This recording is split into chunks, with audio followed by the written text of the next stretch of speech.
Hello guys, welcome back to my new blog Pooja and parlour blog. Good morning मेरी सारी YouTube family को मेरी तरफ से प्यारी प्यारी गुड मॉर्निंग, नमस्ते, राम राम। और कैसे हो आप सब बताना। और ये बैठे हैं हमारे शहनशाह जी लेटे हुए हैं, इनकी भी ले लो गुड मॉर्निंग। बोल दो राम गुड। राम। हाँ जी, इनकी तरफ से सबको राम राम। और पहुंच गई हूँ मैं अपने घर पे। बना रही हूँ मैं किचन में चाय। आ जाओ जिस जिसने चाय पीनी हो। चाय रेडी कर दी है मैंने। मोहाली चले जाओ, पानीपत चले जाओ, चाय तो पीनी पीनी है भाई। तो आ जाओ जिस जिसने चाय पीनी हो। सो गाइस आ जाओ पी लो चाय। टी पार्टी हो रही है आज पलकू के पापा के संग। वहाँ पे खुशी के साथ होती थी टी पार्टी, और आज यहाँ पे इनके साथ हो रही है। बिना राधा जी के बिस्कुट के। बिना राजा जी के बिस्कुट, क्योंकि आज हमारा असली राजा मिल गया ना हमें। तो आज राजा जी के बिस्कुट की जरूरत नहीं है हमें तो। हाँ, जीरे वाले बिस्कुट है ना। आ जाओ आप भी पी लो चाय। सो गाइस मोहाली में बोलती थी खुशी हो गई है रेडी एकेडमी में जाने के लिए, और यहाँ पे हमारे शहनशाह जी रेडी हो गए हैं, वो देखिए अपनी शॉप पे जाने के लिए। और ये सामान देखो जो फैला पड़ा है हमारा, वो देखो ये सारा सामान मोहाली ले जाने का है। ये वहां से आते हैं तब तैयारी शुरू करते हैं और सामान पैक करते रहेंगे, और जिस दिन जाना होता है सारा उठा लेते हैं। अभी आएंगे नाश्ता करने के लिए 11 बजे 12 बजे, कोई पता नहीं कितने बजे आते हैं। चाय पी लिया हमने। सो गाइस आ गए हैं ये घर पे, और नाश्ता भी बना नहीं है। अब मैं यहाँ पे आई हूँ तो मेरे को कोई ना कोई मिलने ही आता रहेगा जब तक मैं यहाँ पे हूँ। तो मैं नीचे गई थी, मेरे को आधा घंटा लग गया। मैंने कहा इतने आप नारियल पानी पियो, इतने मैं नाश्ते की तैयारी करती हूँ। और वो भाई ने हमें स्ट्रॉ नहीं दिया साथ में, तो इन्होंने ये किसे देखो बोला? इसको तोड़ के और फिर ऊपर मग्गे इसमें निकाला, देखो पानी मग्गे में। आ जाओ आप भी पी लो नारियल पानी। पानी फूल है, आधो पी लो। बताओ किस किसने नारियल पानी पीना है। और मैं बना रही हूँ मूली के परोंठे, ये देखिए मूलियाँ। आज बड़े दिन बाद बना रही हूँ मैं मूली के परोंठे। आ जाओ जिसने खाने हैं मूली के परोंठे। साथ में लेंगे हम दही या चाय, देखते हैं क्या लेते हैं। चाय दही तो हम ले पी आना। बैठे वैसे। दही ले आना। चलो ठीक। सो गाइस आ जाओ, मूली का परोंठा रेडी हो गया है। और आज हम बना रहे हैं अपने फेवरेट मूली के परोंठे। पलकू को तो परोंठों की स्मेल चढ़ती है, तो मैंने कहा आज इनकी चॉइस का और मेरी चॉइस का परोंठा बना दें। आ जाओ आप भी खा लो, थाली तैयार है। सो गाइस आज मैं आई बैठी हूँ अपने पार्लर में। रोज़ मैं कहती हूँ आज जा रही हूँ मैं खुशी की एकेडमी में, तो आज मैं बोलूँगी मैं आई हूँ अपने पार्लर में। और वो देखो पीछे लड़की खड़ी है, इसकी मम्मी 6 महीने पहले हमारे पास तैयार हुई थी, और इनको आज सूट याद आया है। आंटी जी मेरा सूट रह गया था यहाँ पे। देखो कैसे कैसी लेडीज कस्टमर है हमारे पास। आगे से कहीं भी जाओ ना अपनी चीज़ें उस टाइम संभाल लिया करो। ओके, कैसे कैसी दुनिया है देखो जी। 6 6 महीने तक अपनी चीज़ें नहीं संभालते, लेकिन हमारे यहाँ कोई सोना भी भूल जाएगा तो वो यहीं का यहीं मिलेगा। भगवान ने बहुत दे रखा है, ईमानदारी से चलते हैं। किसी की हमने सुई भी नहीं रखनी है। तो सूट था कितने का होगा, 2000 का। और हमारे पास सूटों की कोई कमी नहीं है, जहाँ ये छोड़ गए थे वहीं का वहीं पड़ा हुआ था। मैंने भी नहीं पता था। सो गाइस आ गई हूँ मैं इनकी शॉप पे, और बैठी हूँ मैं अपनी हॉट सीट पे। मैं इस सीट को हॉट सीट बोलती हूँ, यहाँ बैठ के हॉट सीट वाली फीलिंग आती है। क्या कह रही है? अंकल जी की सीट में कहते हैं। खुश की अंकल जी की सीट। और ये बैठे हैं इसके अंकल जी, और वो बैठी है हमारी प्रिया। तो देखते हैं, देख लो भाई सारे इनकी शॉप जिसने ना देख रखी हो सब देख लो भाई मेरी यूट्यूबर फैमिली। यहाँ पे सुई से लेके तलवार तक सब कुछ रखा हुआ है इन्होंने, कोई ऐसी चीज़ नहीं है जो ना मिलेगी। और अंदर हमारा ब्यूटी पार्लर है। मैं आपको बैक कैमरे में दिखाती हूँ अभी सबको। तो ये देखिए हमारी शॉप, सामान देखिए यहाँ पे। कई बार मेरे को बोलते हैं कि क्या बिजनेस करते हैं ये। मैं इनको बोलती हूँ कोई ऐसी चीज़ नहीं है जो हमारे यहाँ पे ना मिलती हो। ये अंदर हमारा पार्लर, ऊपर गिफ्ट आइटम, और दूसरी मंजिल तीसरी मंजिल सारी भर रखी है इन्होंने। ये देखिए, और यहाँ इनकी मीटिंग चलती रहती है, ये देखो।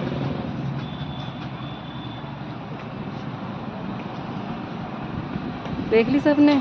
बताना कैसे लगी आपको हमारी शॉप, और कैसे लगे हमारे शहंशाह। सो गाइस रात के 9:45 बज गए हैं, और हम जा रहे हैं घर पे। और ये रख रहे हैं सारा सामान, ये देखो कितना मेहनत का काम है। सारा सामान सुबह निकालना, फिर रात को वापस रखना। वो मैं आपको परसों बता रही थी, परसों के व्लॉग में, कि लोगों को सिर्फ कामयाबी दिखती है इंसान की, उसके छिपी हुई मेहनत नहीं दिखती।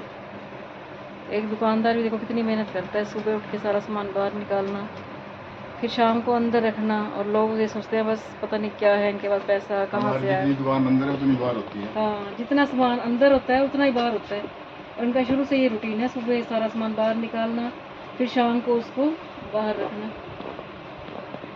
और जो इतनी मेहनत करता होगा वही इतना दुख समझ सकता है मेहनत करने वालों का। मतलब कितनी मेहनत करते हैं ये लोग। लेकिन इंसान हो कभी घबराना चाहिए। हाँ, घबराते ही नहीं, हमें तो सारी ज़िंदगी होगी मेहनत करते हुए। आगे हमारे बच्चे भी देख लो, पलकू छोटी सी थी तब से ही मेहनत करने लगी है। पलकू हमारी 5th क्लास में थी तब से फेशियल किया करती थी और आज तक वो बेचारी करती आई है। भाई देख लो उसका, वो भी इतना मेहनती। कोई नहीं, मेहनत करने वालों का परमात्मा हमेशा साथ देता है, मेहनत करते रहना चाहिए।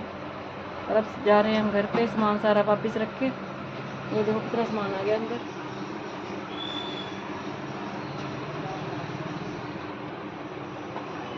बस भगवान से इतनी हिम्मत मांगो, भगवान मेहनत करते रहें, हम शरीर में इतनी चुस्ती देना, हमारे शरीर को ठीक रखना। बस किसी के साथ बुरा ना करें, कोई छल कपट ना करें, अपनी मेहनत का खाएं हम हमेशा। वैसे तो किस्मत का भरोसा होता नहीं है, लेकिन माँ बाप भी खुद कई बार बच्चों के लिए एग्जाम्पल बनते हैं। तुम जैसा करते हो तुम्हें देख के तुम्हारे बच्चे वैसे करते हैं।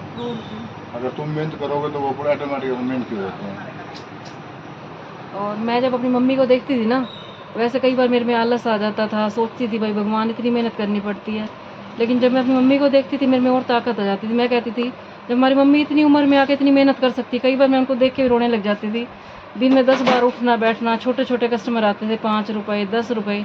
चल भगवान ने हमें तो मोटा काम दिया, कोई बात नहीं, उसका शुक्र करते हैं। तो हमने ये सारी शिक्षा अपनी मम्मी से ले रखी है। जहाँ से भी कुछ सीखने को मिले लेना चाहिए, चाहे अपनी मम्मी हो, भाई हो, बहन हो, सबसे अच्छा ज्ञान ले अपना, चाहे अपना पड़ोसी क्यों ना हो। किसी की बुराइयाँ मत लो और अच्छाइयाँ हमेशा लेते रहो।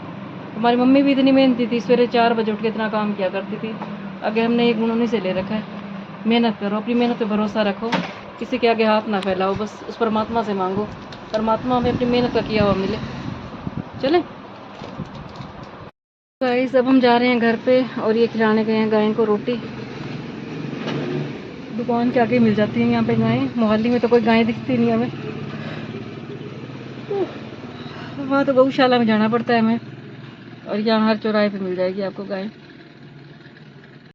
तो गाइस चल पड़े हम घर और पसीने से तर बदर हुए पड़े हैं। ये देखो, मेरे को तो पसीना आया नहीं, मैंने थोड़ा सामान रखा है, मेरे को वहाँ पे आता है पसीना। पसीने हम भर के जाती हूँ, मैं जाती हूँ कभी दुकान पे। सो गाइस आ गए हम घर पे और डिनर तो हम करते ही नहीं है, हमने खा लिया शरदा और वही हमारा डिनर हो गया है। और ये लेटे में थक गए हम बहुत, सारा दिन दुकान पे ड्यूटी दे के बहुत थक जाते हैं। एक दुकानदार को भी पता होगा कि दूसरा दुकानदार कितना थक जाता है, कितनी मेहनत होती है दुकानदारी में। सबसे ज़्यादा मेहनत है दुकानदारी में, चाहे किसी का ब्यूटी पार्लर हो, चाहे किसी की सिलाई की शॉप हो, चाहे किसी का करियाने का स्टोर हो, सब दुकानदारों की यही हालत हो जाती है। चलो अब टाइम है व्लॉग के एंड करने का, और अब मैं आपको एक गाना सुनाऊंगी, बताना आपको कैसा लगेगा, ज़रूर बताना आप। कभी प्यासे को पानी पिलाया नहीं, बाद अमृत पिलाने से क्या फ़ायदा। कभी गिरते हुए को उठाया नहीं, बाद आंसू बहाने से क्या फ़ायदा। तो ये गाना मैंने आपको इसलिए सुनाया है क्योंकि आजकल लगे हुए हैं श्राद्ध, आज पहला श्राद्ध था। तो श्राद्ध के दिनों में लोग बहुत दान पुण्य करते हैं, खीर बांटते हैं, पंडितों को खिलाते हैं, कौओं को खिलाते हैं। ये तो हमें करना ही चाहिए, कहते हैं कि इससे हमारे पितृ जो होते हैं वो तृप्त हो जाते हैं। उन ये काम तो करना ही चाहिए, लेकिन जीते जी भी हमें बहुत सेवा करनी चाहिए, सबकी सेवा करनी चाहिए, बुजुर्गों का सम्मान करना चाहिए, चाहे किसी एज के भी लोग हों, सबकी सेवा करनी चाहिए। बाद में जब वो चले जाते हैं, कोई भी चला जाता है जब, तो फिर तो आंसू बहाने का कोई फ़ायदा ही नहीं होता। पंडितों को खिलाओ, फिर उनकी आत्माओं को पंडितों में देखो, कौवों में देखो। तो जितना हो सके जीते जी सबकी सेवा करनी चाहिए, सबका सम्मान करना चाहिए हमें। उनको जीते जी चाहे सिंपल रोटी खिला दो आप, उसमें भगवान खुश हो जाएगा। उनसे प्यार से 2 बात कर लो, तब भी वो खुश हो जाते हैं। सबकी जीते जी जितना हो सके सेवा करनी चाहिए, चाहे बच्चे हों चाहे बुजुर्ग हों, सब में परमात्मा के दर्शन देखने चाहिए। और घर में कोई आ जाता है तो जो अतिथि आते हैं हमारे घर में उसको भी भगवान समझो। कोई रिश्तेदार आए, सबसे पहले तो उनके लिए हमें परमात्मा के दर्शन करने चाहिए। कोई गली में कोई मांगने आ जाता है, कई लोग ऐसे मुंह बना लेते हैं, तो उनकी भी सेवा करनी चाहिए। चाहे कोई बच्चे हों, चाहे कहीं पे तुम्हें मांगने वाले दिखे हों, तो हर इंसान की सेवा करनी चाहिए। और श्राद्ध पे एक कहानी भी सुनाती हूँ मैं आपको। कहते हैं कि राम जी जब वनवास में गए थे वहाँ पे, तो दशरथ जी की डेथ हो गई थी। तो उन्होंने उनका अंतिम संस्कार वगैरह तो हो गया था, श्राद्ध करने थे और उसके लिए उनको सामान चाहिए था। तो राम जी ने लक्ष्मण को भेजा था सामान लाने के लिए, और पंडित वहाँ पे आ गए थे। तो राम जी ने सामान लेने के लिए भेजा, उनको बहुत देर हो गई थी, तो राम जी उनका पता करने के लिए गए थे। तो पीछे से पंडित ने सीता जी को कहा, भाई मैं तो बहुत लेट हो रहा हूँ और टाइम निकलता जा रहा है इसका, मुहूर्त जो टाइम होता है, तो क्या करें। फिर सीता जी ने कहा था कि कोई बात नहीं, मैं करवा देती हूँ, जो सामग्री पड़ी है, मुहूर्त निकल जाए तो फिर क्या फ़ायदा होगा, जो सामग्री है मैं उसी से ही श्राद्ध कर देती हूँ। तो वो कौवे को, और वहाँ पे एक नदी होती है फल्गुन नदी, उसको और पंडित को और सबको साक्षी, एक वट वृक्ष होता है उसको साक्षी मान के, गाय को भी साक्षी मान के श्राद्ध कर देती है। और फिर श्राद्ध करने के बाद उसको दशरथ जी दिखते हैं, जब वो आंख बंद करती है तो वो कहते हैं कि मैं तृप्त हो गया हूँ।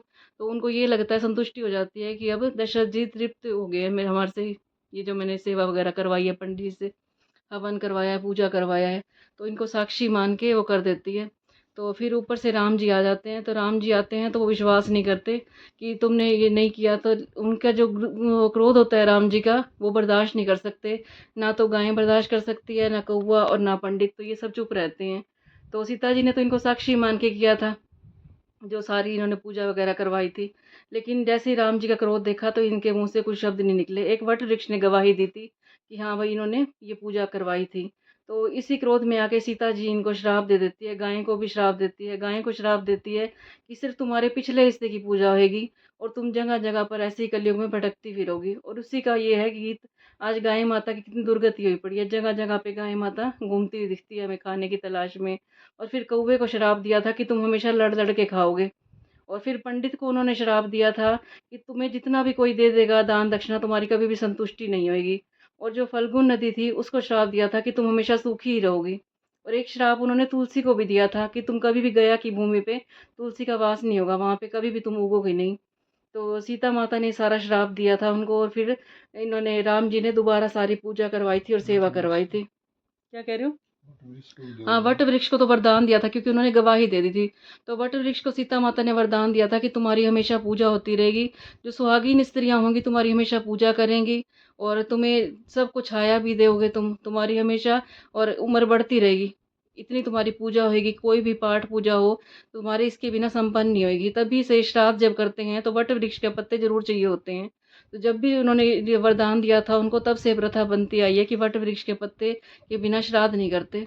तो इतनी मानता है, देख लो। और सीता माता ने जो श्राप दिया था वो भी सच निकला, और जो वरदान दिया था वो भी सच निकला। यही होते थे पहले, वरदान तो बन गई दुआ, और जो श्राप होते हैं वो बन गई थी बद्दुआ। तभी कहते हैं दुआ और बद्दुआ से बच के रहना चाहिए। दुआएं तो हम 100 अच्छे कर्म करेंगे तब जाके कोई दुआ देगा, और या नहीं भी देता है। और बद्दुआएं तो रोग राह चलते देते हैं, कई बार अनजाने में भी हमें बद्दुआएं मिल जाती हैं। तो ना हमें दुआएं लेनी है सबसे, और बद्दुआएं ना किसी को देनी है ना किसी को लेनी है, सिर्फ हमें दुआएं लेनी है और दुआएं लेनी है। जितना हम अच्छे कर्म करेंगे परमात्मा हमें उतना ही हमारा साथ देगा। और मेरे से कोई गलती हो गई हो तो क्षमा करना, और हमें अपने कर्मों की हमेशा क्षमा करनी चाहिए। कहते हैं सुबह भी क्षमा मांगो और रात को सोते टाइम भी क्षमा मांगो, क्योंकि अनजाने में हम बहुत जनों के साथ बुरा कर देते हैं, कुछ पता नहीं चलता। अपनी तरफ से तो हम अच्छा करते हैं, पता नहीं सामने वाला कई बार अच्छाई में बुराई निकाल लेता है। तो मैं तो दिन रात क्षमा मांगती हूँ सबसे, क्योंकि कहते हैं कि झुकने वाले को हमेशा फल मिलता है, झुकाने वाले को कभी फल नहीं मिलता। कहते हैं हम किसी को प्रणाम करते हैं तो उसके परिणाम बदल जाते हैं। हमेशा सबको प्रणाम करो, झुक के रहो। और कहते हैं कि हमेशा झुक के रहेंगे तो झुके हुए पेड़ को ही फल लगते हैं हमेशा। जो ऊंचे खड़े रहते हैं पेड़, उन पे तो फल भी नहीं लगते। तो हमेशा झुक के रहना चाहिए। परमात्मा जितना हम झुकेंगे हमें उतना ऊंचा उठाएगा, हमारी मान्यता तो यही है। तो अब हम मिलेंगे आपको कल के व्लॉग में। हाँ जी, आप भी कुछ सुनाओगे? देख लो मैंने कुछ थोड़ा सुनाया हो, कुछ गलत सुना दिया हो। ये नहीं सुनाते क्योंकि ये थके हुए हैं, किसी दिन स्पेशल व्लॉग में रहेंगे अपना। तो हम मिलेंगे आपको नेक्स्ट व्लॉग में। और बताना आपको मेरी वीडियो अच्छी लग रही है या नहीं लग रही है। अच्छी लग रही है तो लाइक कर देना, कमेंट कर देना, और मेरे चैनल को सब्सक्राइब भी कर देना, और चैनल को शेयर भी कर देना। अच्छी ना लग रही हो तो कुछ भी मत करना, ना लाइक करना ना कमेंट करना। ठीक है, रही ना? वो भी लाइक कमेंट करते हैं। है नहीं अच्छी लगेगी तो वही तो करेंगे ना। चलो अब मिलेंगे आपको नेक्स्ट व्लॉग में। गुड नाइट, शुभ रात्रि, बाय बाय, सबको राम राम। भगवान की कृपा सबके ऊपर बनी रहे, परमात्मा की छत्र छाया में रहें। Good night.